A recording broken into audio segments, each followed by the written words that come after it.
Yo, what's up? This is Jay Dennis, and we're back with another Ranked and Reviewed.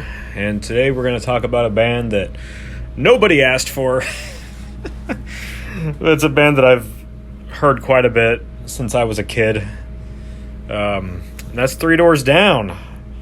Hard rock, radio rock, butt rock, dad metal, like light metal, some alternative, whatever you want to call it. Mainstream radio rock. Can't pretend, though, that this band hasn't had an impact on a bunch of people's lives, for better or worse, on some of the quality or unquality singles that exist out there. It's fun to shit on them, but at least for me, definitely quite a bit of nostalgia and sentimental value to some of the stuff. So we're going to be looking at their 6 albums dating back to the turn of the century, 2000, all the way up until their last release, 2016. Haven't really done anything since, no signs that they're going to do anything now. I originally did not want to do this band because it kind of soured on me when I saw them play Trump's inauguration back in 2017, but I don't know. Not nowhere near as egregious as, say, like Stained and Aaron Lewis. So I think I can kind of forgive that. And again, this is yet another video where I'm kind of making some of my beliefs heard. So if I've already pissed you off and you want to leave, or you want to leave an angry comment, I really don't give a shit. But at any rate, let's talk about the music. I'm just kind of telling you guys why I didn't do these guys for a while. But out of 6 albums, there were kind of like two-way ties. There's not a whole lot of spread, not a whole lot of diversity in their sound. So it was a little challenging to rank them at first, but I think I feel pretty confident about it. So let's go ahead and get into it. From least favorite to most favorite. At the bottom, we actually have a 2-way tie, but I'm going to give the slight disadvantage to their self-titled album, Three Doors Down, which is their 4th album from 2008. Definitely the least favorite album. From least favorite to most favorite album, it's like a 7.8 up to an 8.4. So barely like a half a point spread between this that we're working with. Every album is kind of worth listening to at least once. The only standout track on their self-titled album is the single, It's Not My Time. It's so standout. In fact, I think he wears like a fucking bright red jacket in the music video. You know, they were really feeling themselves there. But just Train and Citizen Soldier are just kind of their weaker tracks that have ever come out. It's the only one you've got, same deal. But I will say that with some of their albums, they do get a little bit marginally better with additional listens, and songs like Give It To Me and even Citizen Soldier, even though it's not one of my favorite songs, came out a little better on the first one. But if you can picture passion or high energy with Three Doors Down, which really you can't, it's just kind of flat with a little bit of passion in some songs. This is probably their most flat album, and probably one that I'm not going to revisit again. Not a whole lot to talk about else beyond that. Next up, to cap off this 2-way tie, I'm going to give the slight advantage to their last album, Us in the Night, which I'd say is actually, yeah, we'll call it marginally better. It's pretty solid though. It's like pretty much every song is around the same quality. There's no really standout tracks to get excited about, but there's really nothing weak on this album, in my opinion. It's just a solid, like, flat B- album. The Broken's pretty catchy. In the Dark, Still Alive, Believe It, pretty much kind of blow their load on the first 4 tracks, but then the rest of the album's just pretty marginally worse throughout, except for Inside of Me. Pretty decent track there. It closes with one of their worst tracks, though, Fell From the Moon, but it's not like bad or even mediocre. It's just not exciting. Just really no crappy, bad Three Doors Down songs, but not all of them are great. Some of them are just good. Again, Us in the Night, maybe they got a little experimental in this one, but they're largely sticking to like the hard rock, radio rock sound here. And again, nothing too exciting to talk about. Don't have a whole lot of thoughts to differentiate from the sounds. Next up, at the number 4 spot, we have their debut album, The Better Life, which kind of surprised me. For an alternative album or hard rock album that came out in the year 2000, I thought that this would kind of capture more of that nostalgia or that essence of the time, which is one of my favorite, eras, the turn of the century, whether it's new metal, rock, metal, anything like that. I love the turn of the century. But this album effectively, I'm going to just keep saying, blows their load. With the first two tracks, which are the singles, Kryptonite, which is a, for better or worse, an iconic radio song that I've done karaoke to a few times, and Loser, which I didn't listen to until recently. It's got that really cool post-grunge sound, which I actually like. But the rest of the album, really nothing too exciting. Be Like That, Down Poison, and then the last track, So I Need You, are other standout tracks. But other than that, I do like the opening riff of Smack, kind of like a punk sound, I believe. But The Better Life is only marginally better than the bottom two albums because of the singles. But other than that, not a whole lot to talk about. And for an album that it kind of sounds actually a little unrefined if you separate it from the singles. It sounds like the rest of the album's not as fleshed out as, say, some of their later work. At the number 3 spot, we have, I'm surprised this one topped this high, is Time of My Life.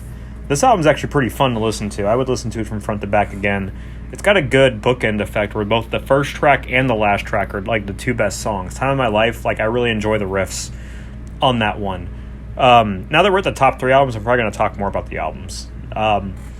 When You're Young, another solid track. I love the early 2000s sound of Heaven, and then it kind of maintains some decent quality, and by decent I mean better quality, with Race for the Sun, Back to Me. My favorite track's the closing track, though, Believer. A lot of high energy there, really enjoy that track. And this album definitely surprised me, definitely slept on this one. It's from 2011. I had never listened to it before, and you'll have the time of your life listening to it too, maybe. Let's go ahead and cap this list off with what's basically a two-way tie, but I will say the number 1 spot is just a couple hairs better. But the number 2 spot actually goes to their sophomore album, Away from the Sun, which is probably their most popular album, their most well-known. It's got the most amount of singles on it. You got When I'm Gone, Here Without You, which are just freaking classic, kind of not emo, but just heartfelt songs that you would hear on a Now CD, which is another way that I was exposed to this band for as long as I have been. And it's because half of their singles were on the Now CDs, and I heard Kryptonite on Now 5, Here Without You, or When I'm Gone on Now 6, 7, or 8, whichever fucking one it was. But at any rate, Away from the Sun is definitely a higher quality album. I give it an 8.35 out of 10, so it's just a solid B album. Best tracks, of course, are the singles. I love the song The Road That I'm On, I Feel You. I like the riffs of Sarah Yellen. Sounds kind of thrashy, like 80s metal a little bit. Not thrash and speed, but just that. Just the tone behind the the standard tuning guitars. Just kind of reminded me a little bit of Metallica. Dangerous Game, I Feel You. Just a lot of catchy, memorable tracks on this album. And again, solid singles. But up until this point, though, there's been no excellent tracks. They've all just been kind of great songs or kind of good songs, but really nothing exciting. Again, that's kind of that passion, that lack of passion that I'm talking about, which is why I want to talk about the number 1 album, which I don't know if anyone would deem this their best album, but I certainly do. It's 17 Days, their third album from 2005. This one is easily because of sentimental value and nostalgia. I have a lot of great memories to the song Let Me Go, which is easily their best song. I heard it on the radio a trillion times over. It had to have been the summer of 2004. Songs like that, or Don't Tell Me from Avril Lavigne, I think The Reason from Hoobastank. So just all your radio rock songs from the early mid 2000s, they just really sit with me, and I still really vibe with them quite a bit. I still really enjoy them.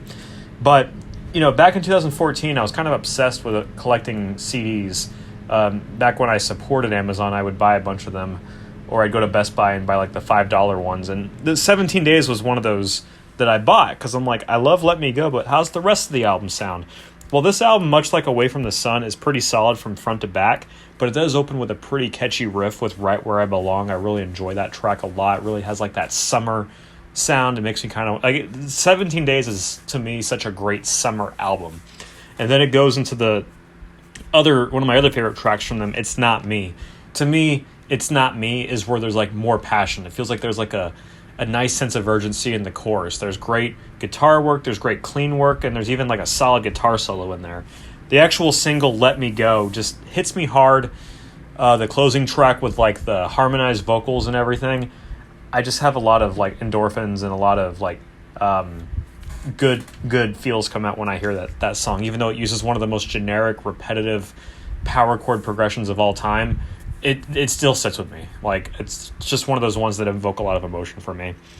Beyond that, other tracks I enjoy are Behind Those Eyes, Live for Today. I enjoy the guitar work on that one, and then My World. But other than that, not a whole lot much more to say about that album. But 17 Days and Away from the Sun, their top two albums, are definitely the easiest to listen to from front to back. 17 Days, I actually own that album. I don't own any other albums from them now. But top 10 tracks from them are Loser, Time of My Life, The Road I'm On, Believer, Right Where I Belong, Here Without You, When I'm Gone, It's Not Me, Kryptonite, and Let Me Go.